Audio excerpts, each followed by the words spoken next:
with utmost respect, I think counsel is raising issues that we may not have the opportunity of responding to, because those are completely new issues. My already brought before you to that because my lady will have an opportunity of rebutting the issues. My lady, today we are here to plead with the court after admitting that our clients are wrong. So my lady, I think guidance as whether counsel can raise new issues.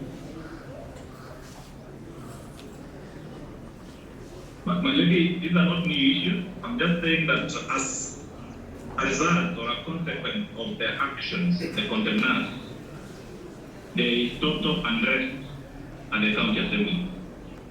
We will be pleading that they be committed to civil jail. That's all you're going to regulate. But lady, if you will allow me just to have a last bite of the cherry, and I'll be the last person to address you on that issue on behalf of all the respondents. My lady, we wanted to speak to a judge to allow the condemned who are before you to individually tender their oral apology to the court, if the court did speak, my lady. So that the lady not just be a conveyor of conveying their apology, so that they may apologize personally to the court. I'm most humble, my lady.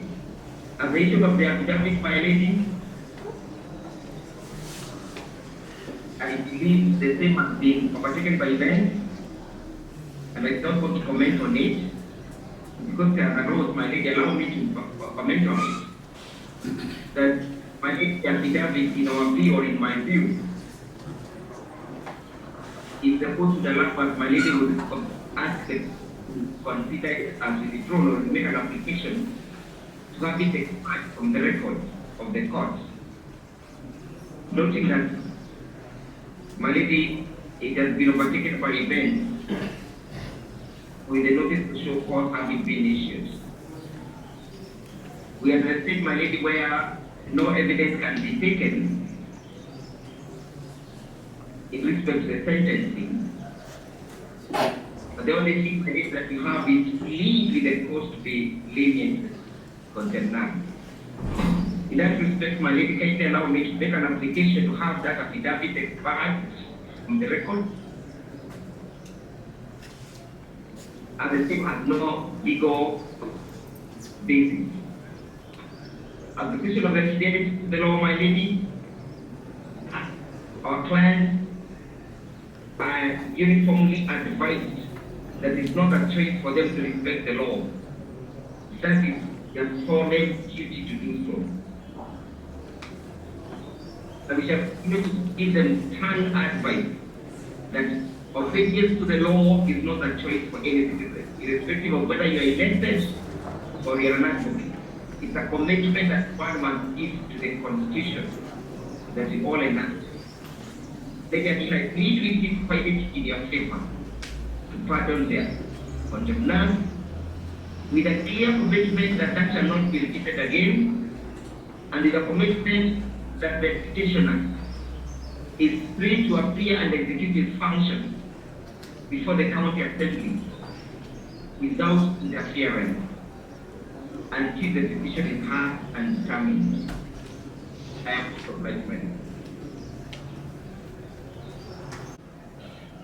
In this particular case, it's a case of civil contempt of court claim. But the accused person will have the opportunity to purge or erase it from the record of the court by complying and obeying the court orders. I'm intending to be on both inside and outside the court with respect to this case. My lady, these are not the case with the constitutional in this particular matter. A quick perusal of the affidavit dated the 13th of December. My lady shows that they really are slightly monstrous and introducing different issues which at no point attempt to pass the contempt. they've not even done anything to restore or bring back to sanity, make good use of the orders issued by this court. My lady, to my far and most understanding, that affidavit is just a mockery to the standing and integrity of this court. My lady, it goes further when I listen to counsel do use of record in this matter. My lady, when he said that the matter of contempt here, and that they did not obey the court orders, was merely an error. And what we get? What we hear, my lady, it shows the extent the contempt, the contempt the council is treating this matter. My lady, they say that the second contender is an advocate of this court, and the rest are leaders. My lady, being an advocate of this court and trust and knowing that you have fidelity to the rule of law is by itself one of the jobs that you shouldn't even have mentioned is an advocate. But the other part is who are elected leaders. It does not give them a carte blanche, it does not give them an empty check. It's not a blank check for them to fill and decide if and when they will obey court orders.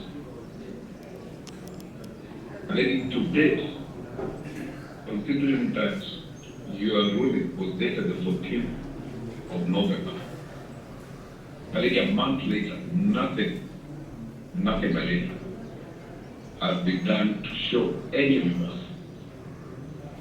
Give to me.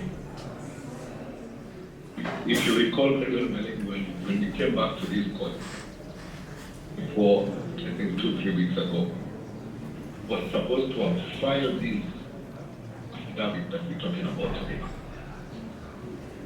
Interestingly, it comes up a day before the hearing of the Constitutional Court. It does not address any issues related to parties. My lady, seeking your forgiveness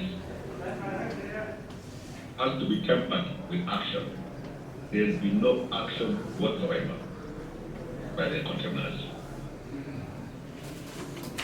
In that regard, my lady, I do not think there is going to be a change overnight as to the behavior of these contemners. And with that, my lady, I pray that even as leaders, leaders lead from the front,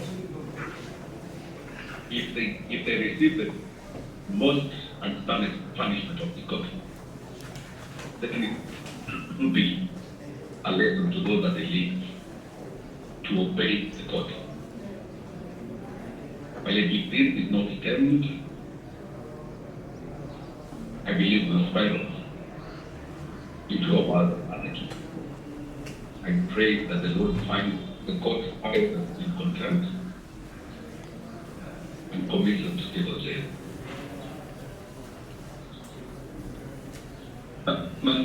Probably one paragraph before we hand over.